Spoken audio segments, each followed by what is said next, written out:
এরে নবীর উম্মতের দল, মায়ার নবীর হাতে কালেমা পড়ে মুসলমান হয়ে গেলেন হযরতে ওমর।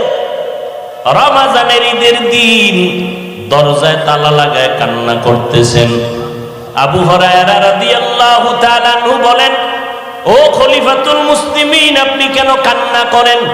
বলে, রমজানে রোজা রাখছি, কবুল হইল কিনা পেরেশান হয়ে গেলাম। রমজানে তারাবি পড়লাম, কবুল হলো কিনা পেরেশান হয়ে গেলাম। এই জন্য আমি কান্না করি, জাহান্নামের আগুন থেকে মুক্ত হতে পারলাম কিনা। ও যুবক, ও বৃদ্ধ বাবাজি, ও পর্দার আড়ালের মা বোনেরা, আজকে আমিও মুসলমান, আপনারাও মুসলমান। আপনার নবী আমার নবী, আপনার আল্লাহ আমার আল্লাহ এক, আপনার ধর্ম আমার ধর্ম এক। এত পায়ে ধরিয়া বলার পরেও কেন নামাজ পড়বেন না, ইবাদত করবেন না? আল্লাহ তো বানাইছেন ইবাদতের জন্য। জান্নাতের টিকিট পাইয়া যদি ওমরে ফারুক কান্না করে, আবু হুরায়রা বলেন, ও খলিফাতুল মুসলিমিন, আপনি কাঁদেন কেন? জান্নাতের টিকিট রেডি বলে তারপরও ভয় লাগে। আমার আল্লাহ যদি বেজার হয়ে টিকিট ক্যান্সেল করে দেয় তো আমার কি উপায় হবে?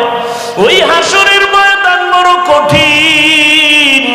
নবীরা পর্যন্ত নাফসি নাফসি বলে কান্না করবেন। সূর্যের গরম, জাহান্নামের আগুনের গরম সহ্য করা যাবে না। এরে নবীর আশিক উম্মতের দল, আমার নবীর কোনো গুনাহ নাই, আছে? আমার নবীর কোনো গুনাহ নাই, বেগুনাহ। কিন্তু মাওদুদী সাহেব সহ তার মুরিদেরা, তাদের নামের, তাদের মুরিদ নামের বক্তারা বলে নবীরা অপরাধী। আরো জোরে বলো। সমস্ত আমাদের ওলামায়ে কেরাম যে বলে গেছে, চরমনায়ের হুজুর বলে গেছে যে আসলে এরা ইসলামী দল না, ইসলাম ব্যবহার করে ক্ষমতার জন্য। আজও পর্যন্ত কেউ তার চ্যালেঞ্জ গ্রহণ করে, বরং কি করে জানেন? এরা এই কওমি অঙ্গনের মধ্যেও ঢুকে ঢুকে ডিভাইডের সৃষ্টি করে। এই, তুমি চরমনাই যাও কেন? তুমি কওমি, তোমার কিসের অভাব, চরমনাই যাবা কেন? এইভাবে ডিভাইডের সৃষ্টি করে। এদের মূল পলিসি যে আহলে হকরা যেন এক হতে না পারে। আল্লাহ হেদায়েত দান করুন। আরো জোরে বলেন।